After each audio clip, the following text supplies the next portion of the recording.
নজরুল ইসলাম চলে গেছেন কত বছর আগে, আজকে 126 বছর বয়স হতো যদি আমাদের কবি আমাদের মাঝে বেঁচে থাকতেন। অথচ তিনি এই রহমতের কথাটা নবীজির শানে বলে গিয়েছেন। মনে হচ্ছে যেন নবীজিরে বন্দনা বাংলা ভাষা কিয়ামত পর্যন্ত থাকলে এর থেকে সুন্দর করে কেউ করতে পারবে না।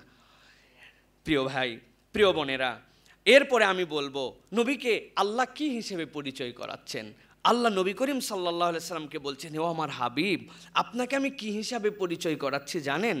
ইয়া আইয়ুহান নবী ইন্না আরসালনাকা শাহিদাও ওয়া মুবাশশিরাও ওয়া নাযীরা। আপনাকে আমি দুনিয়ার জন্য প্রেরণ করেছি কি হিসাবে?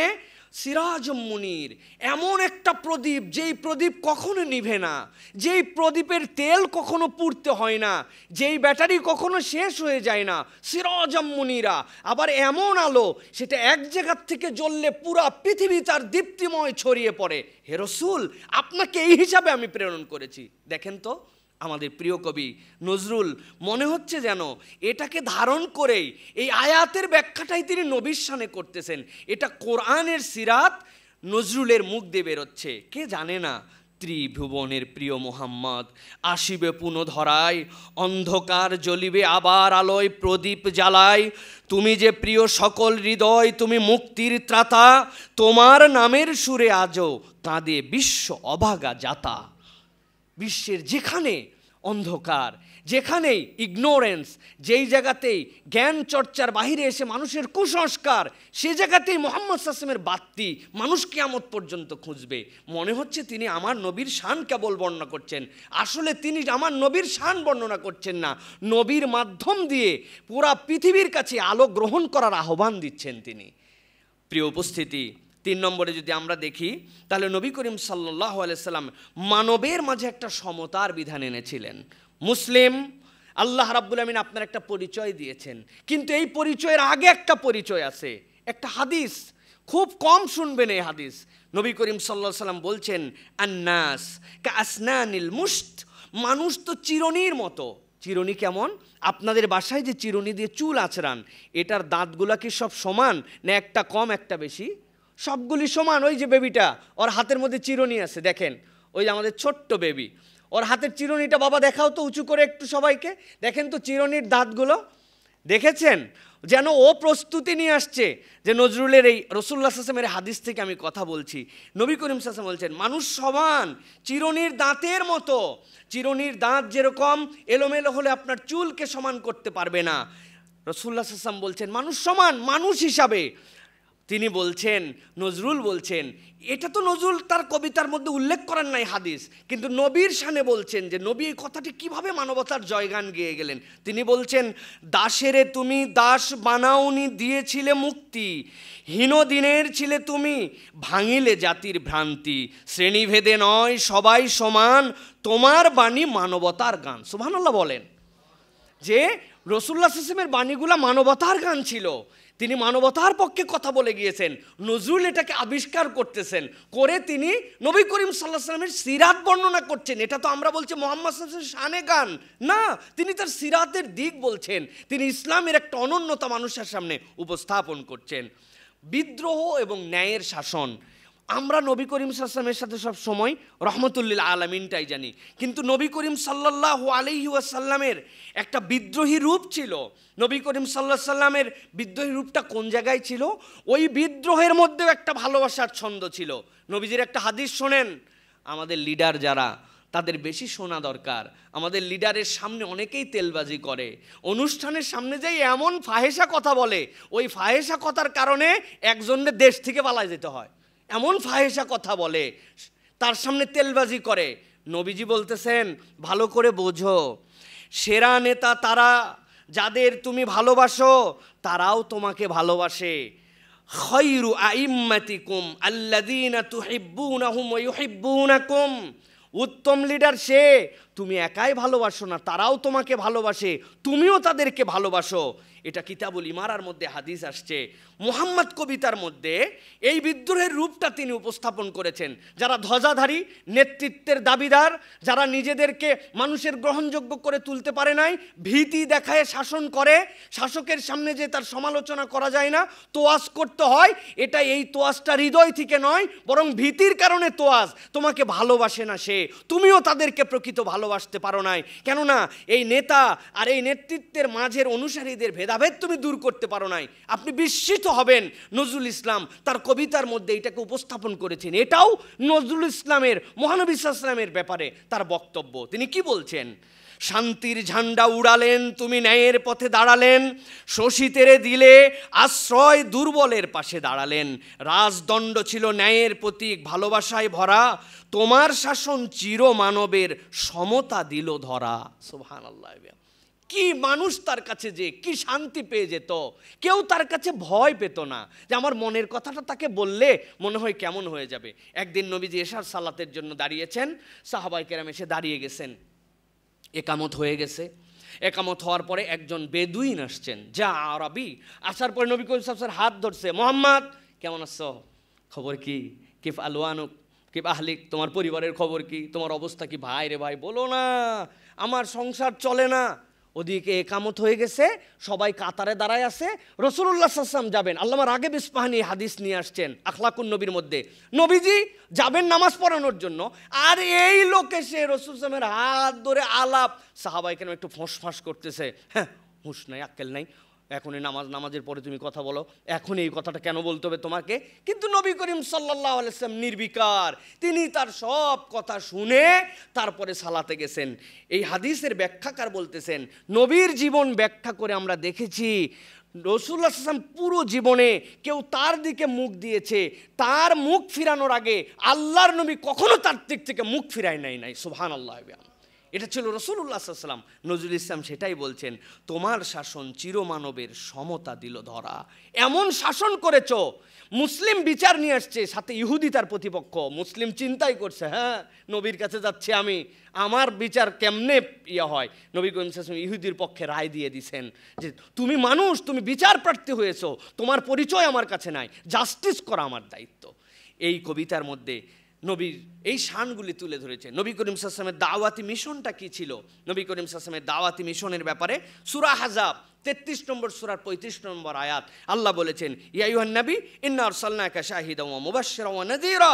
আল্লাহ রাব্বুল আলামিনের এই কথাগুলি যেন নজরুল ইসলাম তার কবিতার মধ্যে দিয়েছেন আমাদের কাছে। আমি আমার ভাষায় জানাতে চাই, তুমি এলে আহ্বান নিয়ে সত্য পথের দিশা, মিথ্যার আধার মুছে দিলে আনলে মুক্তি আলিশা। তুমি যে দাওয়াতি প্রদীপ, উজ্জ্বলতার গান, তোমার নামে জাগে অন্তর নব আহ্বান। এই যে চমৎকার করে কথা নবীর দাওয়াতি মিশনের দিক তিনি তুলে ধরেছেন, দাসত্ব থেকে মুক্তি, আগের দাস প্রথা, যেটার ব্যাপারে তিরমিজির হাদিসের মধ্যে আসছে 1547 নম্বর হাদিস। নবী করিম সাল্লাল্লাহু আলাইহি ওয়াসাল্লাম বলছেন, মান আ'তাকা রাকাবাতাম মুমিনাতান কানাত ফিদাহু মিনান নার। কেউ যদি একজন মানুষকে দাসত্বের শৃঙ্খল থেকে মুক্ত করে দিতে পারে, তাহলে আল্লাহ তাকে জাহান্নাম থেকে মুক্ত করে দিবেন। আজকে আমরা বুঝবো না আধুনিক দাসত্বের অবস্থা কি চলতেছে পৃথিবীতে, কিন্তু নজরুল ইসলাম বলছেন নবীর শানে, শৃঙ্খল ভাঙিলে তুমি আনিলে স্বাধীনতা, দাসের বুকের ক্রন্দন থামলো মিলল সমতা, তোমার আহ্বানে উঠে দাঁড়ালো দাসে দাসে, মানবতার মশাল জ্বাললো বিশ্ব মাঝে। এটা কি নবীর শান নয়? আপনি চিন্তা করছেন? প্রত্যেকটা হাদিস নবীকে রিলেট করে তার জীবনকে নজরুল ইসলাম উপস্থাপন করেছেন। এই জন্যই বললাম, এই বিষয়ে যারা একটু পড়ালেখা করেছে, সবাই তো এই বিষয়ে পড়ে নাই, এই হাদিসের সাথে এই কবিতা যখন মিলে, আপনি বিশ্বাস করবেন না, আমার পশম আরও একবার দাঁড়ায় গেছে যে কেমনে নজরুল এটা করলেন, কেমনে। আমার আগের আলোচক যেরকম বলেছেন, ইলহাম ছিল, তার প্রতি অবশ্যই রিভিল ছিল আল্লাহর পক্ষ থেকে। তাছাড়া এই ভাষা, এই চমৎকারিত্ব কিভাবে সম্ভব ছিল? এই মানুষটাকে পোছে না বাঙালি, এই মানুষটাকে চেনে না। নজরুল ইনস্টিটিউট মাছির ভাগার, মশার জ্বালা এখানে ঢুকা যেত না, এত অপাঙ্ক্তেয় করে রাখছে। কারণ কি? কারণ জানে এই ব্যক্তির ব্যক্তিত্বের প্রকাশ হলে বাকি যারা ব্যক্তিত্বের জয়গান দিয়ে উপরে উঠানোর জন্য চেষ্টা করা হচ্ছে, ওই জয়গান আর টিকবে না, এটা তাদের শ্রেণী বৈষম্য। প্রিয় ভাইয়েরা, বিদ্রোহী সুর, নবী, আমরা নজরুলকে বিদ্রোহের সুর বলি, তাই না? দেখেন তো বিদ্রোহী সুর দিয়ে কিভাবে রাসূলুল্লাহ সাল্লাল্লাহু আলাইহি ওয়াসাল্লামকে তিনি বর্ণনা করেছেন। আমি হাদিসগুলোকে বিদ্রোহী সুরের আলোকে আমি একটু চিন্তা করেছি। এখানে দেখেছি 4টা দিক ছিল নবী করিম সাল্লাল্লাহু আলাইহি ওয়াসাল্লাম বিদ্রোহ করেছিলেন। তার মধ্যে এর একটা ছিল ছোট্ট ছোট্ট শিশু, বিনা অপরাধে যাদেরকে মেরে ফেলা হতো। ওয়াইযাল মাউউদাতু সুইলাত বিআইয়ি যামবিন কুতিলাত। একজন সাহাবী এসে বলছেন, ইয়া রাসূলুল্লাহ, একটা দুইটা নয়, 100টা কন্যা শিশু আমি হত্যা করেছি, শেষেরটাকে এমনভাবে মেরেছি নবীর চোখ পানিতে ভিজে গেছে, সাহাবায়ে কেরাম ভিজে গেছে। তারপরে জিজ্ঞাসা করছে, আমার কি তাও ক্ষমা আছে? এটা একটা বিদ্রোহ ছিল নবীর। দ্বিতীয় বিদ্রোহ ছিল শিরকের বিরুদ্ধে বিদ্রোহ। কুল ইয়া আইয়ুহাল কাফিরুন লা আ'বুদু মা তা'বুদুন। রাস্তা ক্লিয়ার, তুমি তোমারটা করতে পারো, কিন্তু আমি এখান থেকে বিদ্রোহ করলাম, তোমার উপাস্যর সাথে আমার উপাস্যর কোনো মিল নাই, আমি বিদ্রোহ, নবীজির বিদ্রোহ। 3 নম্বরে সামাজিক প্রথার বিরুদ্ধে নবী করিম সাল্লাল্লাহু আলাইহি ওয়াসাল্লাম বিদ্রোহ করেছিলেন। কুল্লু রিবাম মিন রিবাল জাহিলিয়া মাউদু। তোমরা যে রিবার নামে, সুদের নামে বাপ দাদার 14 পুরুষ ধরে মানুষকে শৃঙ্খলা করছো, আমি এটা বাতিল করে দিলাম, জাহিলি কোনো রিবা নাই, বিদ্রোহ করলাম। তুমি মিলিয়ন টাকা পেতে পারো না, এটা জাহিলি যুগ, এটা আমি বিদ্রোহ করলাম। নবীজির বিদ্রোহ ছিল। নবী করিম সাল্লাল্লাহু আলাইহি ওয়াসাল্লাম এরপর আরেকটা বিদ্রোহ করেছিলেন। কি বিদ্রোহ করেছিলেন? আফদালুল জিহাদ কালিমাতুন হাক্কুন ইনদা সুলতানিল জাইদ। নবী করিম সাল্লাল্লাহু আলাইহি ওয়াসাল্লাম বলছেন, তোমার সবচেয়ে বড় প্রচেষ্টা জিহাদ, পাওয়ার ওই জায়গায় যখন কোনো একজন অন্যায় শাসকের সামনে সত্য কথা বলতে পারো, তেলবাজি না। নবী যে বিদ্রোহ করেছিলেন, আপনি নজরুলের কবিতার মধ্যে দেখেন একই বিদ্রোহ তিনি করেছেন, যে কারণে তাকে জেলে যেতে হয়েছে। তিনি তার পেটের কথা ভাবেন নাই, নিজের ব্যক্তিত্বের কথা ভাবেন নাই, দেশের কথা ভাবে বিদ্রোহ করেছিলেন। এবং এই কবিতাটাকে রিলেট করে তার বিদ্রোহে, আমি দুর্বার, আমি দুর্জয়, আমি মহাবিদ্রোহী রণক্লান্ত, আমি সৃষ্টির চির উন্মাদ, আমি ধ্বংসের শঙ্খ বাজাই, শিকল ভাঙি, অত্যাচার ভাঙি, অমানবের শাসন ভাঙি, মুহাম্মাদের সৈনিক আমি, অন্যায়ের বিপরীতে দাঁড়াই। আপনি বুঝেছেন কোথার থেকে এই স্পিরিটটা উনি পাইলেন? সুবহানাল্লাহ বিহামদি।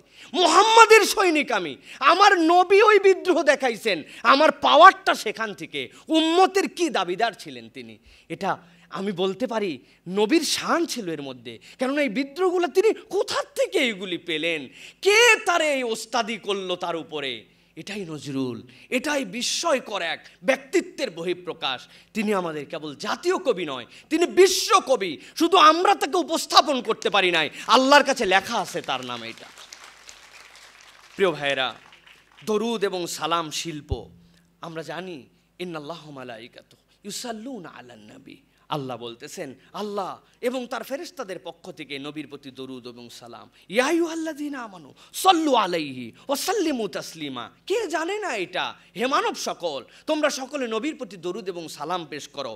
কিন্তু এই সালামের ভাষাটা বাংলাতেও যে দেওয়া যায়, দরুদ পাঠ যে বাংলায় হতে পারে, এইটা আপনি কেমনে চিন্তা করবেন? নজরুল ছাড়া। নজরুল বলেছেন, সালাম জানাই তোমায় নবী, দরুদে ভরে মন, তোমার প্রেমে ডুবে থাকে চিরকাল আমার প্রাণ, তুমি না হলে আধার মেটে না, হৃদয় অশ্রু ঝরে, তোমার নামে জিকির করি রাত্রি দিনের ভরে। সুবহানাল্লাহ বিহামদি।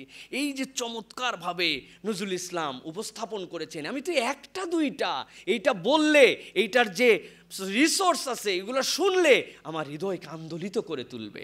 প্রিয় ভাইয়েরা, সামাজিক সংস্কার, নবী করিম সাল্লাল্লাহু আলাইহি ওয়াসাল্লাম একজন সামাজিক সংস্কারক ছিলেন। আমি কিন্তু নজরুল সাহিত্যে মহানবী সাল্লাল্লাহু আলাইহি ওয়াসাল্লামকে রিলেট করার জন্য চেষ্টা করছি। সামাজিক সংস্কার, অন্ধকারের ভাঙা ঘরে তুমি জ্বালালে আলো, কুল জাল হক ও জাহাকাল বাতিল। অন্ধকারকে তিনি দূরে সরালেন, আলোকে নিয়ে আসলেন। অন্ধকার জাহেলি যুগ বলি। আচ্ছা, জাহেলি যুগ মানে কি? সেই সময় এরকম বাতি ছিল না, সেই সময় রাত্রেবেলা অন্ধকার হয়ে যেত, সেই সময় মানুষজন একদম ঘুটঘুটে আধারে ডুবে থাকতো, তাদের আলোর কোনো সোর্স ছিল না। এই জন্য না, জাহিলি যুগের 5টা কারণ ছিল। নারীর সম্মান দিত না, তারা শিশু সন্তানদেরকে হত্যা করত, শিরিক এবং মূর্তি পূজার মধ্যে তারা নিমজ্জিত ছিল। ওই মানুষগুলা ঠুনকো বিষয়ে বছরকে বছর যুদ্ধ করত। ওই মানুষগুলা তাদের সমাজের মধ্যে কোনো রকম শৃঙ্খলিত জীবন তারা পালন করত না। নবী করিম সাল্লাল্লাহু আলাইহি ওয়াসাল্লাম সবগুলিকে ভাঙলেন। যা আল হক ও জাহাকাল বাতিল। কি চমৎকার করে আমাদের নজরুল বলছেন, অন্ধকারের ভাঙা ঘরে তুমি জ্বালালে আলো, বদলে দিলে মানব সমাজ, ন্যায়ের শাশ্বত কালো, শোষণ দমন মুছে দিয়ে আনলে মুক্তিবাণী, তোমার নামে জাগে বিশ্ব, ভাঙে অমানব টানি। নজরুলের কথা। শান্তির পথ প্রদর্শক রাসূল সাল্লাল্লাহু আলাইহি ওয়াসাল্লাম শান্তির পথ প্রদর্শক। তিনি শান্তির সর্বোচ্চ রূপটুকু দেখিয়ে গেছেন। কি বলেছেন? আপনার পরিচয় কি? আমি মুসলিম। আমি হচ্ছে মুসলমান। না, আপনার পরিচয়। নবী বলছেন, নো, ইউ নট বিকাম মুসলিম। কতক্ষণ পর্যন্ত? আল মুসলিমু মান সালিম আল মুসলিমুনা মিন লিসানিহি ওয়া ইয়াদিহি। তুমি তোমার ভাইকে কথা দিয়ে কষ্ট দাও, তুমি তোমার হাত দিয়ে কষ্ট দাও। সানসেটটা তুমি বেরিয়ে দিয়েছো বাড়ির, রাস্তার সামনে লাগিয়ে দিয়েছো তুমি পানি পড়ার জায়গাটুকু, ওই ভাইয়ের জমির মধ্যে তোমার ও চোখ, তোমার হাত তাকে কষ্ট দেয়, তোমার কথা দিয়ে তার পিছনে তুমি গীবত করো, তোমার কথা দিয়ে কটু কথা দিয়ে তার দিলের মধ্যে তুমি কষ্ট পৌঁছাও, তুমি এমন ভাষার ব্যবহার করো তোমার ভাই শুনলে সেটাতে কষ্ট পায়। আমি নবী বললাম তুমি মুসলমান হতে পারো নাই, তুমি কিসের মুসলমানের দাবিদার? দেখেন তো, নবীর এই বাণীকে ধারণ করে নজরুল কি বলছেন? শান্তির ডাক দিয়েছিলে শান্তির রাজপথে, হিংসার আগুন নেভালো তুমি প্রেমের শীতল ছোঁয়াতে, যার হাতে নেই রক্তের দাগ, জিহ্বায় শুধু মায়া, তুমি সেই শান্তির দূত, মানবতার ছায়া। বলেন, এই 4 লাইনে এর থেকে বড় ভাব দিয়ে কে প্রকাশ করতে পারবে? এই কবিতা মাস্টারদের থিসিস হতে পারে। শুধু এই 4 লাইন কবিতা থিসিস হয়ে যেতে পারে আমাদের জন্য।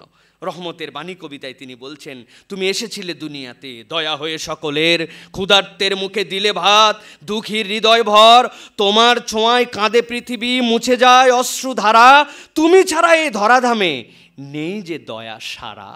রহমতুল্লাহ আলমিনের ব্যাখ্যা করেছেন 4 লাইনে মাত্র। প্রলয় এবং পুনর্গঠন, প্রলয়োল্লাস, আমি প্রলয়ের নাচন শিখা, ধ্বংসে আনি নবগড়ন, তুমি নবী, তুমি শিখিয়েছিলে ধ্বংস শেষে শান্তি ধন, অন্যায় ভাঙি গড়ি সত্য সৃষ্টির নতুন গান, তোমার প্রেরণায় প্রলয় হয় দয়া, দয়া মহান। বুঝেছেন আপনি এটা কোন জায়গার কথা? যুদ্ধ হয় না, কিন্তু নবীজি যুদ্ধের ক্ষেত্রে 8টা রুলস দাঁড় করায় দিয়ে গেছেন। যুদ্ধ করতে গিয়েছো, সিনিয়র সিটিজেন, মারতে পারবে না, নারী গায়ে হাত তুলতে পারবে না, তোমার ধর্ম না হোক, একজন ব্রাহ্মণ, একজন পাদ্রী, একজন রাব্বি, তার প্রতি তুমি আক্রমণ করতে পারবে না, গাছ কাটতে পারবে না, পশু কাটতে পারবে না, তোমার সাথে যুদ্ধ করে তোমাকে আঘাত করার পরে সে আবার মরে গেছে, তার কোনো অঙ্গহানি করতে পারবে না, গাছ জ্বালাতে পারবে না, কোনো বসতিতে আগুন দিতে পারবে না। যে তোমার কাছে যুদ্ধ করতে আসতে বলে দিছে আমি আর যুদ্ধ করতে চাই না, তাকে নিরাপত্তা দিতে হবে। বুঝছেন? অন্যায় ভাঙি গড়ি সত্য সৃষ্টির নতুন গান, তোমার প্রেরণায় প্রলয় হয় দয়া, দয়া মহান। নবীর চরিত্র ইচ্ছে সুন্দর করে কে বর্ণনা করবে? তিনি এই দিকগুলো উপস্থাপন করেছেন। মানব কেন্দ্রিক একটা দর্শন। আমি আর 2টা পয়েন্টের কথা বলবো, আপনার বিরক্ত হচ্ছেন না তো? জি, মানব কেন্দ্রিক দর্শন। হ্যাঁ, নবী করিম সাল্লাল্লাহু আলাইহি ওয়াসাল্লাম একটা দর্শন দিয়েছেন। ইহুদির লাশ যাচ্ছিল, জানেন না? নবী করিম সাল্লাল্লাহু আলাইহি ওয়াসাল্লাম দাঁড়িয়ে গেলেন। মানুষ জিজ্ঞাসা করল, ইয়া রাসূলুল্লাহ, এটা তো ইহুদির লাশ। ইহুদি, সে মানুষ না? কোত্থেকে এটা আসলো? হাদিস থেকে এটা এসেছে, ইয়া আইয়ুহান নাস ইন্না রাব্বাকুম ওয়াহিদা ওয়া ইন্না আবাউকুম ওয়াহিদ কুল্লুকুম লিআদম ওয়া আদামু মিন তুরাব। নবী বলছেন, ও মানব সকল, তোমাদের রব এক আর তোমাদের বাপও এক, আর তোমাদের বাপ আদম, সে মাটি থেকে, তোমরা সব মাটি থেকে। এরপরে ইন্না খলাকনাকুম মিন যাকারি ওয়া উনসা ওয়া জাআলনাকুম শুউবান ওয়া কবাইলা লিতাআরাফু। তোমাদের এই যে ভেদাভেদ হয়েছে, এটা বংশে, এটা ভেদাভেদ হয়েছে তোমাদের গোত্রে, যাতে একজন আরেকজনকে চিনতে পারো, কিন্তু আদি পরিচয়ে তুমি একটা মানুষ, তুমি আল্লাহ রাব্বুল আলামিনের সৃষ্টি। তিনি বলছেন, এই ভ্রাতৃত্বের গান পৃথিবীকে কে দেখালো? যারা গোত্রে গোত্রে মারামারি করেছে 1300 বছর, একটা উটের দুধ দোয়ানোকে নিয়ে গন্ডগোল করে মরে গেছে হাজারো প্রাণ, যারা একটা সন্তানের জন্য মেরেছে 1000টা সন্তানকে। আওস খাজরাসের কথা কে জানে না? মক্কার গোত্রের কথা কে জানে না? কিন্তু নজরুল কিভাবে রাসূলুল্লাহ সাল্লাল্লাহু আলাইহি ওয়াসাল্লামের শান বর্ণনা করছেন যে এই মহান দিকটা তার কবিতায়। মানুষ যেখানে ভ্রাতৃত্ব গড়ে তুমি সেখানে হাসো, ধর্ম জাতি বর্ণভেদ ভেঙে সমতা সুরে ভাসো, তোমার বাণী মানব ধর্ম, তোমার গান মানবতা, তুমি নবী, তুমি দিয়েছিলে সাম্যের পূর্ণতা, সাম্যের পূর্ণতা তুমি দিছো। নজরুল বলে গেছেন এইটা। এর থেকে বড় আপনি 1000 পৃষ্ঠা লিখতে পারেন, 4 লাইনে নজরুল 1000 পৃষ্ঠাকে এক জায়গায় এনেছিলেন। জাওয়ামিউল কালিম, নবীজির একটা গুণ ছিল, তিনি অল্প কথায় বিশাল ভাব প্রকাশ করে দিতে পারতেন। আমি বলবো বাংলা ভাষায় নজরুল হচ্ছেন জাওয়ামিউল কালিম। তার থেকে অল্প কথায় অধিক প্রকাশের কোনো কবি সৃষ্টি হয় নাই, কিয়ামত পর্যন্ত আল্লাহ না চাইলে আর হবে না। এটাই আমাদের নজরুল। ইসলামী ঐতিহ্য এবং সংস্কৃতির সেতু বন্ধন, এটার ব্যাপারেও চিন্তা করবেন। এই জায়গাতে নজরুল কিভাবে মুহাম্মদ সাল্লাল্লাহু আলাইহি ওয়াসাল্লামকে রিলেট করলেন? ইন্নাদ-দীন ইনদাল্লাহিল ইসলাম, আল্লাহর কাছে গ্রহণযোগ্য একমাত্র দিন হচ্ছে ইসলাম। তিনি মুহাম্মদ সাল্লাল্লাহু আলাইহি ওয়াসাল্লামকে এই জায়গার সেতু বন্ধন করিয়েছেন। দেখেন আপনারাই মিন করতে পারবেন যে কিভাবে এটা তিনি বুঝিয়েছেন। আরবের বুকে জন্ম নিলে বাণী ছড়ালে দিগন্তে, বাংলার মাটিতেও সেই বাণী বাজে কবির কণ্ঠে, তুমি বিশ্বনবী সবার ত্রাতা মানবতার পথ, নজরুল গেয়েছে তোমার নামে প্রেমের অবিরত। প্রেম অবিরত, নজরুল তোমার প্রেম অবিরত গেয়েছে। নজরুল এই কথা বলেছেন। সর্বশেষ যেটা দিয়ে বলেছি আমরা যে নবী জন্মের বছর, সেই জায়গায় বলবো নবীর জন্ম এবং মহিমা। এই নবীর জন্মতেই তার হৃদয়ের মধ্যে একটা আনন্দের উদ্বেলতা ছিল। নবচাঁদ উঠল মরু প্রান্তে, জন্ম নিলেন প্রিয়, আলোয় ভরে গেল দুনিয়া, মুছে গেল আধার ত্রিয়, ত্রিভুবনের প্রিয় নবী মুহাম্মদ নাম জাগে, তোমার জন্মে মুক্তি এলো, শান্তি ফুটল ভাগ্যে। নজরুল এই গান গেয়েছেন। সর্বশেষ যে কথা বলে শেষ করব, নজরুলের অনেক কথা আছে নজরুল ইসলামকে নিয়ে, যে নজরুল আসলে মুসলিম দাবিদার ছিলেন কিনা, তার আত্মপরিচয় কি ছিল। একটা মানুষ যখন তার শেষ স্টেটমেন্ট দিয়ে যায়, সেই জায়গায় তার আত্মপরিচয়ের সবচেয়ে বড় ডিক্লারেশন থাকে। নজরুল তার আত্মপরিচয়ের পরিচয় উপস্থাপন করেছেন দৈনিক নবযুগ 1941-এ। তিনি একদম ক্লিয়ার কাট স্টেটমেন্ট দিয়েছেন এবং বিনয় উপস্থাপন করেছেন। কি বিনয়? আমার কবিতা আমার শক্তি নয়, আল্লাহর দেওয়া শক্তি, আমি উপলক্ষ মাত্র। বিনার বেনুতে সুর বাজে কিন্তু বাজান যে গুণী, সমস্ত প্রশংসা তারই। আমার কবিতা যারা পড়ছেন তারাই সাক্ষী, আমি মুসলিমকে সঙ্গবদ্ধ করার জন্য তাদের জড়ত্ব, আলস্য, কর্মবিমুখতা, ক্লৈব্য, অবিশ্বাস দূর করার জন্য আজীবন চেষ্টা করেছি। তিনি আরও বলছেন, এছাড়া আমার কেহ প্রভু নাই, শাফাত দাতা নাই, মুর্শিদ নাই, আমার আল্লাহ আল ফাদলিল আজিম পরম দাতা, তিনি জাতির কাছ থেকে, কওমের কাছ থেকে কোনো দান আমাকে নিতে দেন নাই। সর্বশেষ 2 লাইন আপনাদেরকে বলতে চাই। নজরুল বলছেন, মুসলমানের জন্য আমার দান কোনো নেতার চেয়ে কম নয়। যে সব মুসলমান যুবক আজ নবজীবনের সারা পেয়ে দেশের জাতির কল্যাণের সাহায্য করছে, তাদের প্রায় সকলেরই অনুপ্রেরণা পেয়েছে এই ভিক্ষুকের ভিক্ষা ঝুলি থেকে। সুবহানাল্লাহি ওয়া বিহামদি। নজরুল নিজেকে পরিচয় দিয়ে দিয়েছেন যে তিনি একজন মুসলিম ছিলেন, তিনি লা শরীকে বিশ্বাস করতেন। তার অন্যান্য সৃষ্টিগুলা কেমন ছিল? এই সৃষ্টিগুলা অনেক সময় তার বিভিন্ন প্রেক্ষাপটের কারণে তৈরি ছিল। সেই তৈরি জিনিসগুলি, নজরুল ইসলাম ছিলেন একটা বিশ্ব দোকান, আমি বলবো। ওই দোকানে অনেকগুলি পণ্য ছিল, কিন্তু ওই লোকটা কি বিশ্বাস করতেন, ওই পণ্যগুলো সব তাকে সেই রকমভাবে জাস্টিফাই করে না। ঠিক নজরুলের আত্মপরিচয় ছিল, তিনি আল্লাহ প্রেমী মানুষ, তিনি মুহাম্মদ সাল্লাল্লাহু আলাইহি ওয়াসাল্লামের উম্মত, এবং এই দেশ বাঙালি জাতির জন্য তার অবদান কিয়ামত পর্যন্ত বর্ণনা করে আমরা শেষ করতে পারবো না। যদি আমরা চিনতে পারি তাকে, তাহলে আমরা চিনে নিব আমাদেরকে।